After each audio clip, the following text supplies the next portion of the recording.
Sir வணக்கம் sir. அரியே Trichy கிழக்கில் இன்னைக்கு வேட்புமனு தாக்கல் பண்ணிட்டு பிரச்சாரம் பண்ணியிருக்காரு விஜய். எப்படி பண்ணியிருக்காரு சார்? உண்மையாக இங்கே பெரம்பூர்லேயும் திருச்சிலையும் கிழக்குலையும் அவர் நிற்கிறார். பெரம்பூரில் வேட்புமனு தாக்கல் பண்ணிவிட்டு இந்த பிரச்சாரம் பண்ண இதுவெல்லாம் உங்களுக்கு தெரிஞ்சிருக்கும். அப்படி வேட்புமனு தாக்கல் பண்ண வந்தப்போ அவ்வளோ பெரிய கூட்டம், அவ்வளோ பெரிய இது. அந்த பிரச்சார பயணத்தை தொடங்கினப்போ கட்டுக்கடங்காத கூட்டம். ஏன்னா பெரம்பூர், கொளத்தூர், அதுக்கப்புறம் வில்லிவாக்கம் இந்த தொகுதியில் 3 இடங்களில் பிரச்சாரம் பண்ணுறது வந்து குளத்தூரில் போனோடனே பல சர்ச்சைகள் வந்தது. சரியான போலீஸ் பாதுகாப்பு இல்லை, ஒன்வேயெல்லாம் எங்களுக்கு திருப்பி விட்டாங்க. அப்புறம் மாநகர பேருந்தெல்லாம் உள்ளே வந்துடுச்சு, அதெல்லாம் உள்ளே வரக்கூடாது. மொத்தத்திலே ஒரு மாதிரி ஒரு பயத்தம் உண்டு பண்ணிடுச்சு. அவ்வளோ அளவு கூட்டங்கள். நம்ம கூட பேசினோம் நார்த் மெட்ராஸில் தெருக்கெல்லாம் ரொம்ப குறுகலான ஒரு பகுதி அப்படின்னு. சரி, திருச்சி கிழக்கில் இவருடைய வேட்புமனு தாக்கல் எப்படி இருக்கும், அங்கே அவருடைய பிரச்சார பயணம் குறிப்பாக விஜய் எங்கே போனாலும் கூட்டம் வருதுப்பா, அதை ஒன்றும் கண்ட்ரோல் பண்ண முடியாதுப்பா. அது என்ன பண்ண முடியும் கூட்டத்தை? இன்றைக்கி அவங்க கட்சிக்காரங்க கூட போட்டிருந்தாங்க, தாவேகாவினர் போட்டிருந்தாங்க, தயவுசெய்து பொதுமக்களே வராதீங்கன்னு போட்டிருந்தாங்க. அதுவும் கர்ப்பிணிகள், குழந்தைகள், மாணவர்கள், வயதானவர்கள், நோயாளிகள் தயவுசெய்து வராதிங்க. இப்போ வெயில் அந்த அளவுக்கு புலக்கடிக்குது, ஒன்றும் கத்திரியே வரல அப்படின்றது அந்த வேட்புமனு தாக்கல் ரொம்ப ஸ்மூத்தாக இருந்தது. ரொம்ப ஸ்மூத்தாக இருந்தது. அவருடைய பிரச்சாரம் கூட பார்த்திங்கன்னா எம்ஜிஆர் சிலையினுடைய பேக்ட்ராப்பில் வச்சு பிரச்சாரம் பண்ணார். ரொம்ப கரெக்டாகவும் இருந்தது. ஏன்னா இது அப்படியே பின்னோக்கி போனோம்னா அந்த மக்கள் சந்திப்பு பயணம் திருச்சியிலேருந்து தான் தொடங்கினார் விஜய். அந்த ஏர்போர்ட்லேருந்து மரக்கடை பஜார் வரத்துக்குள்ளே அவர் பட்ட அவஸ்தை இருக்குது. அங்கே தொடங்குன்னு தான் இந்த வாட்டி உண்மையிலே நிறைய தாவேகாவினர் காவல்துறைக்கு நன்றி போட்டிருக்காங்க. திருச்சி காவல்துறைக்கு நன்றி போட்டிருக்காங்க. அவங்களுடைய ஒத்துழைப்பு இல்லைனா இது முடிஞ்சிருக்காது. அதே சமயத்தில் தாவேகாவினர் தொண்டர்கள்லாம் இப்போ மாறி இருக்காங்க. இந்த வண்டி எடுத்துன்னு ஓடுறது, வண்டி பின்னாடி ஓடி வர்றது, இதெல்லாம் ஒரு இதுவான விஷயம். விஜய் கூட ஒரு இடத்துல மேலே நின்றுக்கிட்டே இருப்பார், டக்குன்னு நிறுத்தி கீழே இறங்கி போவார். பார்த்தீங்கன்னா ஒரு ஹஸ்பண்ட் ஒய்ஃப் வந்த பைக் விழுந்துடுது. அப்புறம் அவங்களை எழுப்பி இதெல்லாம் பண்ணி பார்த்து ஜாக்கிரதையாக போங்கன்னு. இது ரொம்ப முக்கியமான ஒரு விஷயம். நீங்கள் நடிகரை பார்க்க வரீங்க, அரசியல் தலைவரை பார்க்க வரதை தாண்டி அவருக்கு ஒரு பிரச்சார பயணத்துக்கு ஒரு தடையாக மாறிடுது. இன்னும் ஒரு 17 நாள் 16 நாள் இருக்குது பிரச்சார பயணம். 231 32 200 தொகுதின்னு வச்சிங்களேன், சாத்தியமே கிடையாது. அது விஜய் மாதிரியான ஒரு தலைவர் போகும்பொழுது வாய்ப்பே இல்லை ராஜா. அப்படி தான் ஏன்னா இன்றைக்கி திருச்சியில் இப்படி பண்ணிட்டாங்க, அடுத்த ஊரில் அதே மனநிலையில் இருப்பாங்களா அப்படின்ற ஒரு கேள்வி இருக்குது. அதனால் இருந்து தான் ஆகணும். அதுதான் ரொம்ப முக்கியமான ஒரு விஷயம். விஜயோடைய இந்த தேர்தல் பாட்டு அவர் பாடுறத எப்படி சார் பார்க்குறீங்க? அது தேர்தல் பாடலில் இது ஒரு சின்ன அறிமுக பாடல். சின்னத்தை கொண்டு போய் சேர்க்கறது, விசில் சின்னத்தை உண்மையிலே ஏன்னா விஜயோடைய திரைப்பட பாடல்கள் first single, second single, third single வரும்போதெல்லாம் கூட நம்ம பார்த்துருக்குறோம். அதை டீகோட் பண்ண ஆரம்பிச்சிருக்காங்க. என்னெல்லாம் சொல்லியிருக்காங்க, எந்த பாடல் வரிலாம் இருக்குது, இதில் எப்படிலாம் இதுவாக இருக்குதுன்னு. இந்த விசில் பாட்டை எக்கச்சக்கமான பேர் டீகோட் பண்ண ஆரம்பிச்சிட்டாங்க. அந்த விசில் பாட்டு பெருமளவில் வைரலாக மாறி இருக்கு. குறிப்பாக ஏன்னா ஒரு கட்சிக்கு சின்னம் ஒன்றும் பெரிய முக்கியம் இல்லைப்பா அப்படின்னு இந்த காலகட்டத்துக்கு இன்றைக்கி சோஷியல் மீடியா வளர்ந்து போச்சு. ஒரு காலகட்டத்திலலாம் ஒரு 30-40 வருஷத்துக்கு முன்னாடிலாம் படிக்காதவர்கள் சின்னத்தை பார்த்து தான் ஓட்டு போடுவாங்க. அப்போ வாக்கு சீட்டு தான். எம்ஜிஆரே கூட பார்த்தா இந்த ரெட்டலை அப்படின்ற ஒரு விஷயத்தினால தான் அவர் பெரிய பிரபலமானார். அதுதான் அவருக்கு வெற்றிக்கனியை தேடி கொடுத்தது அப்படின்லாம் சொல்லிட்டு இருக்கும்போது இன்றைக்கும் சின்னம் முக்கியமான ஒரு விஷயம். அதை விஜய் தான் சொல்கிறார். விசிலில் நீங்கள் அழுத்துங்க, காலையில் 10 மணிக்கு போயிடுங்க பக்கச்சாவடிக்கு, கரெக்டாக போயிட்டு அந்த விசில் சின்னத்தை ஒரு அழுத்திட்டு வந்துடுங்க அப்படின்றார். அப்போ சின்னம் எவ்வளோ முக்கியம் பொழுது இந்த பாடல், சின்னத்திற்கான பாடல் மிகப்பெரிய அளவில் வைரலாக மாறி இருக்கு. குறிப்பாக அவரே திருச்சியில் அதை பாடவும் ஆரம்பிச்சிட்டார். பாட ஆரம்பிச்சு விசில் சத்தம் காதை பழக்க ஆரம்பிச்சது. இதுலேருந்து தெரிஞ்சது சின்னம் எவ்வளோ பெரிய முக்கியம் என்பது இந்த பாடல் வச்சே தெரிஞ்சுக்கலாம். விஜய் தேர்தல் பிரச்சாரத்தில் ஒரு கூட்டத்தில் ஒரு தொண்டரை இளநீ கொடுப்பார், பார்த்துருப்பீங்க சார். அது எப்படி சார் அது பார்க்குறீங்க? அதை இல்லை, ஆமாம், அவர் போயிட்டு இருக்கும்போது ஒருத்தர் இளநீரை வச்சுட்டு அப்படி இது பண்ணிட்டு பாரு. பொதுவாக நீங்கள் தலைவர்கள் இதுவாகும் போது இந்த இளநீர் கொடுக்குறது, பழம் கொடுக்குறது, சோடா கலர் கொடுக்குறது, இதெல்லாம் நடக்குது. உங்களுக்கு ஒரு சுவாரஸ்யமான சம்பவம் ஒன்று சொல்லணும்னா, சுபாஷ் சுந்தரம்னு ஒரு ஃபோட்டோகிராஃபர் இருந்தார். அவர் மறைஞ்சிட்டார். மிக அற்புதமான ஃபோட்டோகிராஃபர். அவர் ஒரு ஸ்டில் ஒன்று எடுத்திருந்தார். அது மிகப்பெரிய அளவில் பேசப்பட்ட ஒரு ஸ்டில். எம்ஜிஆர் காரில் அப்படி போயிட்டுருப்பார். ஒரு பாட்டியம்மா கையில் ஒரு சோடா பாட்டிலோட ஒரு பெரிய வேலி ஒன்று இருக்கும். அந்த வேலியை தாண்டும் அந்த அம்மா. அப்போ ஃபிலிமில் எடுத்திருக்காங்க. ஒரு பிளாக் அண்ட் ஒயிட் ஃபோட்டோ. அந்த ஃபோட்டோவை எடுத்தவர் அவர் தான். என்ன சம்பவம் அப்படின்றத ஒரு பேட்டியில் அவர் குறிப்பிட்டிருந்தார்.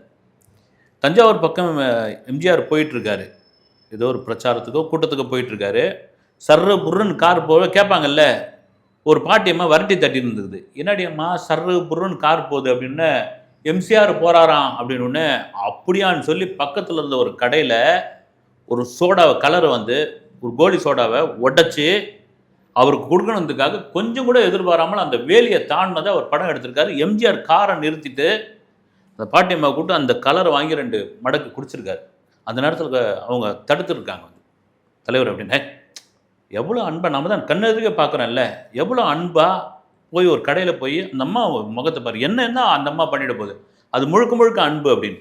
ஆனால் இன்னைக்கு காலமும் சூழ்நிலையும் வேறு மாதிரி மாறிடுச்சு இன்றைக்கி நம்ம யாரை நம்ப, ஏன்னா உலகமே அப்படி மாறி போயிடுச்சு. அதனால் ஒருத்தர் அப்படி இளநீர் வச்சு இது பண்ணியிருக்காரு அப்படின்னா அது வாங்கி விஜய் குடிக்கிறாரு. ஆனால் கீழே கமெண்ட்ஸில் அண்ணன் வேணாம், இதுவான விஷயம் நீங்கள் குடிக்க, அவங்களும் உற்சாகமாக தான் பேசியிருக்காங்க. ஆனால் அது ஒரு தவிர்க்கக்கூடிய ஒரு விஷயம். இன்றைக்கி ஒரு உச்ச நட்சத்திரம் முக்கிய தலைவர், எல்லா தலைவருக்கும் இது பொருந்தும். இது கூடாது. ஏன்னா இன்றைக்கி திரும்ப சொல்கிறது தான், நம்ம எதிரிங்க எங்கே இருக்கிறாங்கன்னு நம்மளால் கண்டுபிடிக்க முடியாது. சாதாரண மக்களுக்கே சாதாரண நமக்கே நம்ம இங்கே ஒரு அலுவலகத்துலேயே எங்கேயோ வேலை செய்கிறோம்னு வச்சுங்க, அங்கேயே நமக்கு தெரியாமல் எதிரிகள் இருப்பாங்க. எதிரிகள்லாம் அவனும் பெருசாக பண்ணிட்டு போகல. அப்போ ஒரு தலைவர் அப்படின் பொழுது யாரோ ஒரு ஃபுட் ஐட்டம் கொடுக்குறாரு அப்படின்னா அதை எப்படி தைரியமாக வாங்கி கொடுக்குறீங்க? அது தவறான ஒரு விஷயம்னு அவங்களே, விஜயுடைய தொண்டர்களே, விஜயுடைய ரசிகர்களே அதை கண்டித்துள்ளார்கள் செல்லமாக. விஜயுடைய தேர்தல் அறிக்கையை திருச்சியில் எந்த மாதிரி சார் சொல்லியிருக்காருன்னு நினைக்கிறீங்க? இல்லை, தேர்தல் அறிக்கையை அவர் ஏற்கனவே சொல்லிட்டார். மிச்சம் இருக்கிற தேர்தல் அறிக்கை ஏதாவது இருந்தால் இனி வர கூட்டங்களை சொல்லுவார்னு நினைக்கிறேன். இப்போ பொதுவாக அதான் சொன்னது அவர் என்னென்னா இந்த கேஸ் விலையேற்றம், அந்த கேஸ் விலையேற்றம் அது ஏன் மாநில அரசு போய் கேட்காம இருக்குது? நீங்கள் டேரிங்காகவே அவர் சொல்கிறார், ஒரு ரைடு வந்தால் நீங்கள் டெல்லிக்கு போகிறீங்க, ஒரு பிரச்சனை வந்தால் டெல்லிக்கு போகிறீங்க, ஒரு கேஸ் விலை ஏறிச்சு நீங்கள் ஏன் டெல்லிக்கு போகல அப்படின்னு அது கூட விமர்சனம் பண்ணியிருக்காங்க. கேஸ் யாரோடைய கண்ட்ரோலில் இருக்குது, எரிபொருள் இது யாரோட இருக்குது, இதுக்கு மாநில அரசு இவர் கேட்குறாரு அப்படின்னு. வழக்கம் போல் விஜய் நாங்கள் கண்டிப்பாக ஆட்சிக்கு வந்தால் 6 சிலிண்டர் ஒவ்வொரு இல்லத்திற்கும் இலவசமாக கொடுப்போம் அப்படின்னு. அது சாத்தியம் இல்லையா? இன்றைக்கி பார்த்தீங்கன்னா அது தாய்மார்கள் மத்தியில் ஒரு பெரிய வரவேற்பாக இருக்குது. ஏன்னா கேஸ் சிலிண்டர் கிடைக்கிறது ஒரு பெரிய விஷயமா இருக்குது. எப்போ விஜய் வந்தால் 6 சிலிண்டர் ஃப்ரீயாக தராராமே அப்படின்ற ஒரு விஷயம், அது தருவாரா தரமாட்டாரா, அது வந்த பிறகு அது சாத்தியப்படாத தாண்டி அது ஒரு பேசும் பொருளாக மாறி இருக்குது. பெண்கள் மத்தியில் அதுக்கு ஒரு வரவேற்பாக கூட மாறி இருக்குது. விஜய் பிரச்சாரத்தில் இது முன்னாடி சொல்லியிருந்தாங்க, விஜய் ஜனநாயகனை பற்றி வாயே திறக்க மாட்டார் அப்படின்ட்டு. திருச்சியில் பேசியிருக்காரு, அதை பற்றி எப்படி சார் பார்க்குறீங்க? அப்போ கரூர் சம்பவம் ஒரு சதின்னு பேசிக்கிட்டு இருக்காங்க. உண்மையிலே கரூர் சம்பவம் ஒரு விசாரணைக்குள்ளே இருக்குது. அந்த கரூர் சம்பவத்திற்கான காரணம் என்ன, யார் என்ன, உண்மையிலே விஜய் தாமதமாக வந்தாரா, இல்லை அவ்வளோ ஆம்புலன்ஸ்கள் அங்கே உள்ளே வந்தது எப்படி, அதை தாண்டி கரூர் சம்பவத்திற்கான முக்கியமான பிரச்சனை என்ன, அந்த குறுகலான இடத்த யார் அனுமதி கொடுத்தது, இவ்வளோ பெரிய கூட்டம் அங்கே வந்ததுக்கான அங்கே விட்டதுக்கு எப்படி கவனிக்காமல் விட்டாங்க, ஒருவேளை அவங்களுக்கு அந்த அவ்வளோ நேரம் காத்திருந்தனால தான் தண்ணி கிடைக்காம அவங்க மயக்கம் அடிச்சு விட்டாங்களா, இதுமாதிரி எக்கச்சக்கமான கேள்விகள் இருக்குது. அது சிபிஐ விசாரணைக்குள்ளே இருக்குது. அதே வேளையில் கரூர் சதி அப்படின்னு பேசிக்கிறாங்க. ஆனால் ஜனநாயகன் படம் ஒரு கூட்டு சதி அப்படின்னு விஜய் மறைமுகமாக சொல்லியிருக்காரு. கூட்டு சதி அப்படின்போது இந்த மத்திய அரசும் ஒன்றிய அரசும் சேர்ந்து தான் அந்த படத்தை வரவிடாமல் தடுத்துருக்காங்க அப்படின்னு. நீங்கள் பாருங்கள், 9ஆம் தேதி, கடந்த ஜனவரி 9ஆம் தேதி வர வேண்டிய படம் அப்படியே போய் சுற்றி கோர்ட்டுக்கு அதுக்கு போய் ரிவைசிங் கமிட்டிக்கு போய் ஒரு வழியாக ரிவைசிங் தேர்தல் தேதி அறிவித்த பிறகு ரிவைசிங் கமிட்டிலேருந்து இப்போ தேர்தல் ஆணையர், தேசிய தேர்தல் ஆணையர் ஒரு என்ஓசி லெட்டர் கொடுத்தா படத்தை ரிலீஸ் பண்ணிக்கலாம் அப்படின்போது, சரி தேர்தலே முடியட்டுங்க, நாங்கள் அதுக்கப்புறம் ரிலீஸ் பண்ணிக்கிறோம் அப்படின்ற அளவுக்கு ஆயாச்சு. அதை தான் ஏன்னா ஜனநாயகன் படத்தை வாயை திறந்து பேச மாட்டேன்றார் விஜய், பேச மாட்டேன்றாருனாரு. இப்போ தான் முதல் முறையாக அவர் அந்த ஒரு கேள்வியை முன்வைத்திருக்கிறார்.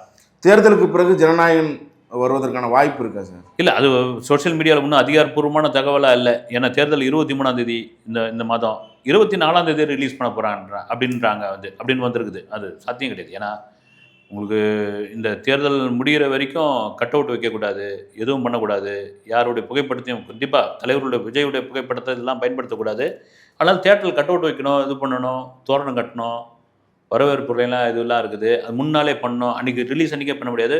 30ஆம் தேதி அப்படின்றாங்க, அது கூட சாத்தியமானு தெரியல. ஆனால் தவேகாவினர் என்ன சொல்கிறாங்க, எங்கள் 4ஆம் தேதிக்கு அப்புறம் பாருங்கள் எங்கள் தலைவரே சிஎம் ஆகிடுவார், படம் பார்ப்பார், அவ்வளோ அவங்களுடைய நம்பிக்கை, அதை விமர்சனம் பண்ண வேணாம் அப்படின்றாங்க. எனக்கு தெரிஞ்சு பார்த்தீங்கன்னா ஒரு மே மாதம் இந்த படம் வரதுக்கான நிறைய வாய்ப்பு இருக்குது. கருத்துக்கு ரொம்ப நன்றி சார். வணக்கம்.